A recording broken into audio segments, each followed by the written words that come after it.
About 4.5 minutes ago, I had a piece of shit hanging from my hair, and I still don't know how it got there.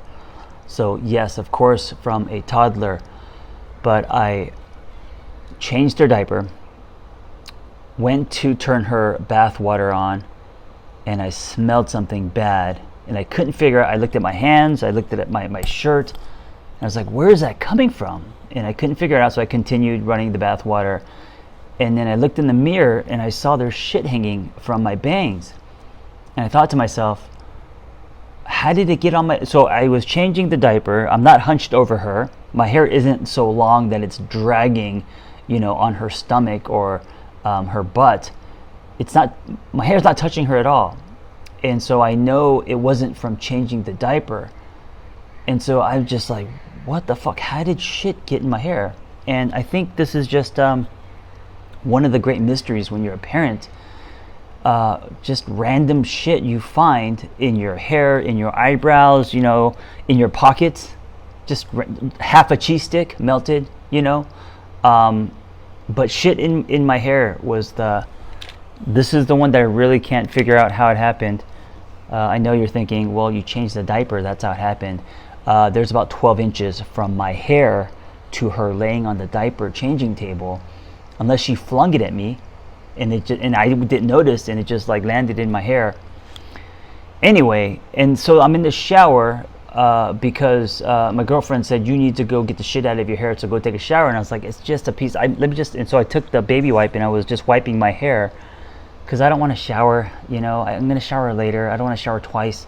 So he's like, no, get in the shower. So I go in the shower, and for some reason I feel like I'm on roller skates. I'm slipping around everywhere, and I'm like, what the fuck is going on? There's shit in my hair. And here's the thing. When I was in high school, I had a friend, and his dad, no joke, young dad, died in the shower from slipping. Yes, he was an alcoholic and he was probably drunk, but he slipped and fell and hit his head and died. And so I'm terrified of slipping in the shower. There are sharp things in the shower, and so I'm slipping around, and I'm like, why are my feet so slippery? And I was gonna blame it on my girlfriend's coconut oil, or all the products that women use. There's like 50 products that women use in the shower for all of these different things. I know there's an oil in there that's slippery, so I thought maybe it was that.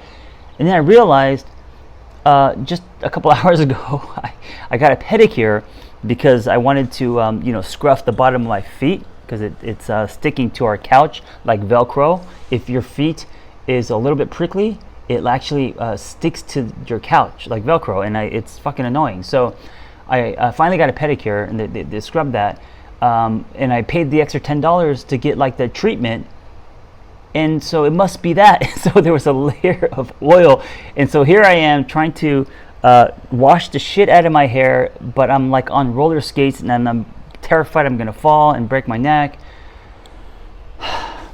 Excuse me, just one cup of coffee real quick. Actually, not one cup of coffee, one sip, one slurp. And I apologize. I know a lot of people are like, dude, stop drinking coffee in your podcast. I'm sorry. It's a really bad habit. I'll make an effort to not do that, because I know I'm in your ear, and that slurping sound is, I know it's like nails to a chalkboard for many. Hey, speaking of shit, I have a shit story. I know many people have shit stories. Men have shit stories. Women have piss stories. And so I have a shit story for you. It's my only one. And it was more of a close call shit story. So I was on a date back when I was single. And it's like a day date. And right before the date, I got this giant green juice because I didn't have time to eat breakfast. I was hungry. It has all the superfoods and all the weird shit that I don't eat every day, right? So my stomach's probably not used to it. I downed the smoothie, get on my motorcycle, pick her up. We drive to Malibu, and the motorcycle is vibrating, and I think it's just shaking out my stomach. We get to the beach, and I get off my bike, and I'm like, oh, I have to go. And it's not like I have to go to number 2. It's one of those feelings where it's like you're clenching your butt, and the second if you release any of that clench, it's all gonna come out, right? It's like a dam, and you releasing. If you don't hold your butt cheeks together as hard as you can, it's all going to come out. And so you start walking like a penguin, right? Because your cheeks are clenched. And there's only one restaurant, and we're right in front of it. And so I start walking to the restaurant really fast. And I don't tell her why, because I'm too embarrassed. So I just start, and I'm walking in front of her, which is totally rude. And I'm also walking like a penguin because my ass cheeks are clenched, right? And she's probably like, and what's funny, she didn't say anything. She was just watching me, and she's probably thinking like, what the fuck is going on? I would assume she knew I had to go to the bathroom, right? So I'm running to the bathroom. I finally get to the inside the restaurant, go straight to the bathroom, go into the men's room, and it's one stall, and that stall is occupied. And I'm like, oh my! I'm like, it's gonna happen. And I'm thinking, I don't have a change of clothes. I'm in Malibu. I'm on a motorcycle. Like, what am I gonna do? And so I rush out of the men's room, go into the women's room, and I'm not even thinking. I'm just reacting, right? And I go into the women's room. It's there's a woman doing her makeup. She looks at me. She's like, and her eyes open. And she assumes that I made a mistake, thought that was a men's room, and I'm gonna leave. But instead, I move toward her and pass her, go into the stall. There's only one stall in these restrooms, and I drop. I mean, it was a close call, meaning I made the toilet. But that was my shit story, and I'm sharing this shit story with you because I had some in my hair, and it's just where my mind goes, train of thought. All right, let's talk about something useful and something that maybe can help you today. So I didn't get much today. It was a really weird day. I didn't do much at all. I was a guest on a podcast. Logan, our daughter, is starting school, but when you start school, they don't just throw you in for 8 hours. It's they put your kid through the shallow end of the pool, if you will. So 1 hour a day, then 2 hours, and 3. So they're building up to the full day. And so she was only in school for 2 hours. So picked her up, and we were spending a lot of time with Logan, hanging out. And I didn't feel like doing shit. I could have worked out. I didn't work out. Talk a lot of shit about daily sweat. Well, today I did not sweat. I'm sweating right now because I'm in the garage and it's really hot. But I didn't sweat from exercise. And, I feel a little bad about that. I feel sometimes hypocritical. And as I get older, I know it's important to move. And so today I didn't move at all. And so I thought I'd come in here and just at least knock out a podcast. And I was thinking about productivity. And I was thinking about the days like today when you don't get much done, And there's a part of me that's angry at myself. There's a part of me that's like, you have so much to do and you're fucking around doing nothing and cleaning shit off your hair, and like you're being very unproductive. Now you got to play catch up. You owe people episodes, all this kind of stuff.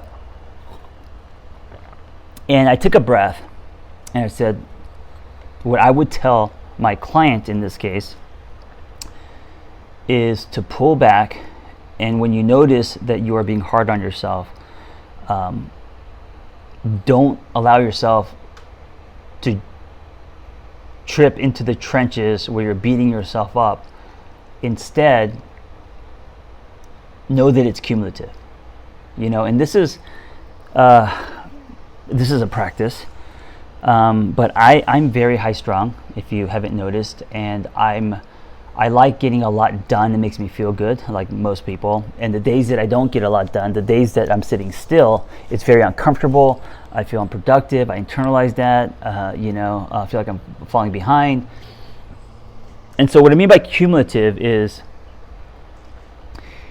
if you know that you're generally a productive person and, you get work done, you exercise, you work on yourself, you call friends back, you do all the things that you're supposed to do. And then the days that you don't, remind yourself that it's not about that one day. Remind yourself that it's about the accumulation of many days, many weeks, months. And for me, it's helpful because when I think about that, it's less about what I didn't get done today and more about, okay, so I would just file today as kind of a rest day or reboot day, and then I know because of the way that I've designed my life that it's going to be cumulative, that things will get done, books will get written, videos will get made, podcast episodes will go up, and nothing is the sky's not falling, right? I think what's important, and this is kind of the reminder, is when you notice you're going to be hard on yourself, you have to practice self-compassion. You have to practice, instead of beating yourself up and calling yourself a piece of shit or a loser or whatever, assassinating your character in any way, you got to be kind to yourself. And the reason is, if you can't be kind to yourself, you can't expect other people to be kind to you. It all starts with you. And so setting the example by being kinder to yourself. And whether you had an unproductive day, or you ate too many donuts, or you failed the exam, or whatever happened, be kind to yourself. Be kind to yourself, because if you can't be kind to yourself, then you can't expect others to. It's going to be hard. People aren't used to it. What does that even look like? It's going to be different for everyone, and so if you look at my story, what being kind to myself today, and I'm still working on it at 6:30 p.m., is to not bash a scoreboard over my head, to not say I'm not productive, to not think I'm losing traction. Instead, this was my treatment today, to actually do nothing and get comfortable with the uncomfortable feeling of not being productive. Or one can argue that today was very productive, depending on your definition of productivity. And if me doing nothing for one day and getting really comfortable with that is my prescription, then I was super productive. Like, I worked on myself, because that's really hard for me to do nothing but clean shit out of my bangs and be okay with that, right? So that's another trick, maybe not trick, another technique is to redefine things like productivity. Thank you for listening, and if you have any idea, because you're a parent, how shit gets in your hair, please email me. Let me know what to do.